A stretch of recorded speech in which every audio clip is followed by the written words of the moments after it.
Good morning 10th class. बेटा ये आपकी वर्कशीट है, वर्कशीट नंबर 58 और 4 तारीख की वर्कशीट है।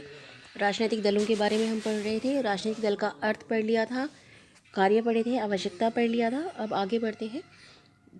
दलीय प्रणाली। कई देशों में एक ही दल की सरकार बनाने और चलाने की आज़ादी होती है। ऐसी व्यवस्था को हम एक दलीय व्यवस्था कहते हैं, जैसे कि चीन में। कुछ देशों में सत्ता के दो मुख्य दल ही होते हैं जिनके बीच में सत्ता का हस्तांतरण होता है, जैसे कि अमेरिका और ब्रिटेन। अमेरिका में दो ही पार्टी हैं, कंजर्वेटिव और लेबर। जबकि ऐसे देश जहाँ पर बहुत सारे दल होते हैं उसे बहुदलीय व्यवस्था कहते हैं, जैसे कि भारत। आम आदमी है, कांग्रेस है, जनता है, भारतीय जनता पार्टी है, जनता पार्टी है, शिवसेना है, बहुत सारे दल हैं। अब इन्हीं दलों में से कुछ दलों को हम प्रांतीय दल कहते हैं, जबकि कुछ दलों को हम राष्ट्रीय दल कहते हैं। तो कौन से दलों को हम प्रांतीय दल कहेंगे और कौन से दलों को हम राष्ट्रीय दल कहेंगे?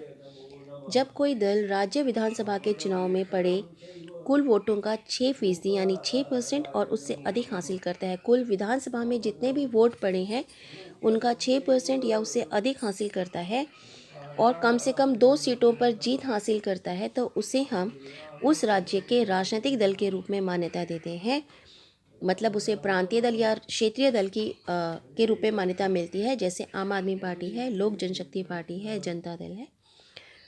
और अगर कोई दल लोकसभा चुनाव में पड़े कुल वोट का या फिर 4 राज्यों के विधानसभा चुनाव में पड़े कुल वोटों का 6% हासिल करता है और लोकसभा चुनाव में कम से कम 4 सीट हासिल करता है, तब उसे हम राष्ट्रीय दल की मान्यता देते हैं, जैसे भारतीय राष्ट्रीय कांग्रेस, भारतीय जनता पार्टी। और टोटल हमारे पास 8 राष्ट्रीय दल हैं और बहुत सारे प्रांतीय दल हैं, क्योंकि हर राज्य में कोई ना कोई प्रांतीय दल काम कर रहा है।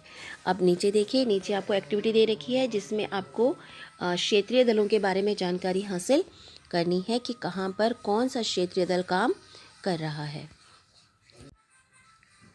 देखिए, जैसे आम आदमी पार्टी है। आम आदमी पार्टी का गठन 2012 में दिल्ली और पंजाब में ये काम कर रही है। AIDMK है 1972 पुदुचेरी और तमिलनाडु में। ऑल इंडिया फॉरवर्ड ब्लॉक 1939 पश्चिम बंगाल। ऐसे ही ये सारी पार्टीज़ हैं। इनमें से आप कोई भी पार्टी ले सकते हैं। उसका राज्य का नाम लिखना है आपको, कौन से राज्य में ये काम कर रही है और उसका स्थापना वर्ष कब है।